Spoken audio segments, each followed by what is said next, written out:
Alex Worth here, tying some flies for the Oregon Fly Fishing blog. For once, I'm doing something simple. We're gonna do some little olive jig nymphs that are super versatile. You can tie them in a bunch of sizes, a bunch of colors to pretty much imitate whatever Baetis pattern you want. Hope you enjoy. This is gonna be tied on a 4640 Daiichi jig hook. Tying it in a 16 today. And then we're going to use a 1/8 inch 3.3 millimeter slotted gold tungsten bead. I'm going to start here just putting a few wraps behind that bead just to get it seated. And then cut the thread. This is going to have a hot orange tag on the back. I've folded over a piece of hot orange Glow Bright floss. And I'm going to wrap it all the way back from the bead to the hook bend.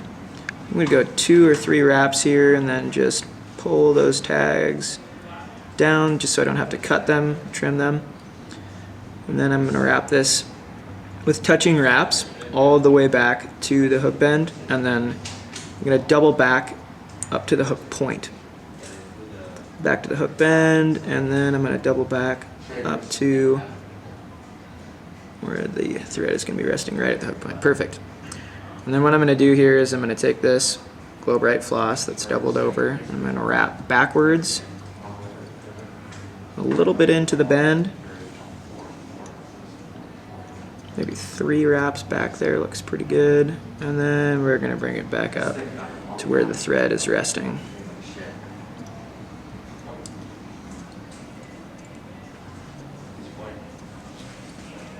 I've already used this once, so it's a little bit tough to work with. It's getting a little short, but alright. I'm going to secure this with a couple wraps, and then get the bead back up there. And then I'm going to wrap this floss all the way back to the bead. You might think this is making life a little bit tougher, making more work for myself, but this is actually the opposite.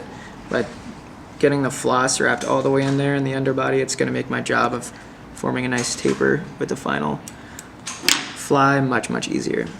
Alright, next thing we're going to do is we're going to take some of this Coq de Leon and a medium speckled Pardo, and we're going to use that for our tailing material.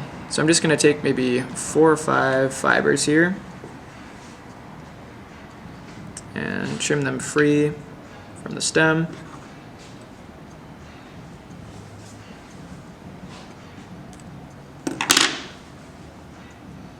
And I'm going to measure that so that it's about the length of the hook shank.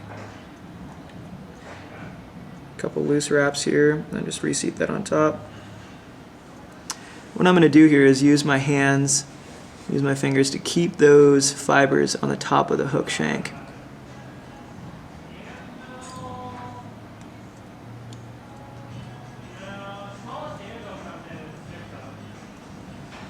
Alright, that looks pretty good.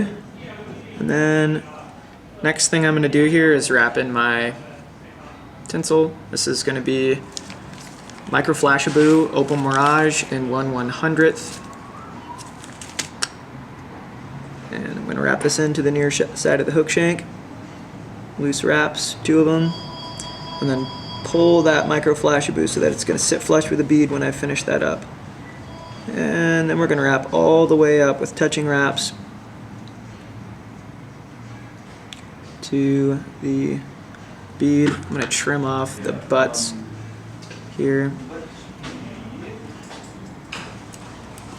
Awesome.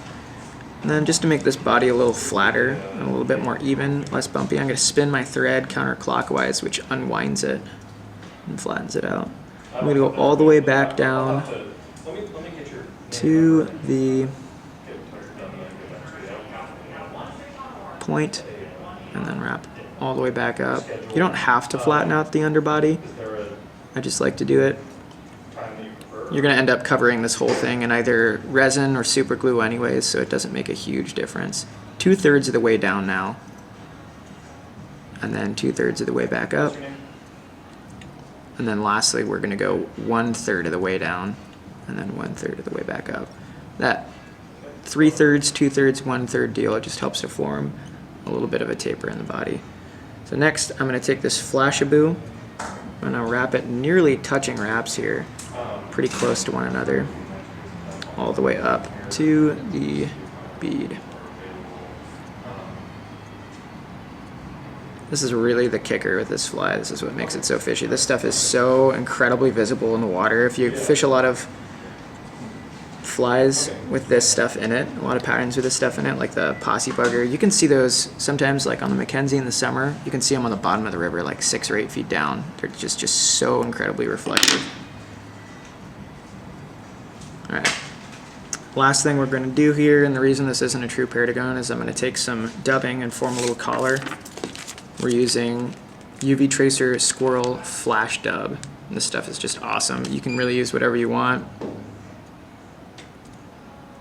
Gonna form a pretty short dubbing noodle here, and I'm dubbing it on pretty lightly because I want it to be kind of spiky in that collar. It just looks like legs or gills or pretty much whatever an aquatic insect has. All right, that looks good.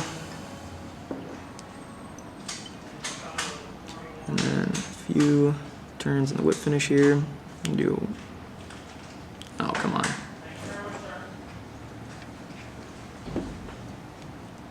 There we go.